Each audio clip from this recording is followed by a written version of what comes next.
செய்திகளை விரிவாக பார்ப்பதற்கு முன்பாக முதலில் இந்த நேரத்திற்கான தலைப்புச் செய்திகள்.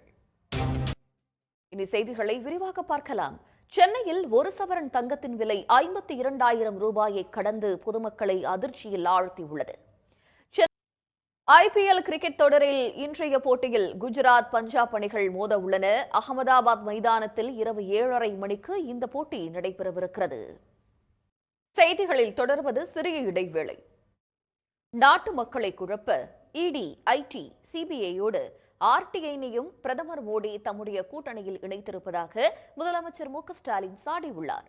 சர்வதேச வங்கிகள் தமிழ்நாட்டிற்கு அளித்த 5,000 கோடி ரூபாய் கடன் தொகையை ஒன்றிய அரசின் நிதி என நிர்மலா சீதாராமன் கூறியதற்கு ஸ்டாலின் கடும் கண்டனம் தெரிவித்திருக்கிறார். இடைவேளைக்கு பிறகு மற்ற செய்திகளை தொடர்ந்து பார்க்கலாம். தேர்தலில் காங்கிரஸை முடக்க வேண்டும் என்ற நோக்கத்தில் மட்டுமே கட்சியின் வங்கிக் கணக்குகளை ஒன்றிய பாஜக அரசு முடக்கியதாக முன்னாள் நிதியமைச்சர் ப. சிதம்பரம் குற்றம் சாட்டியுள்ளார். சிவகங்கை தொகுதி காங்கிரஸ் வேட்பாளர் கார்த்தி சிதம்பரம்.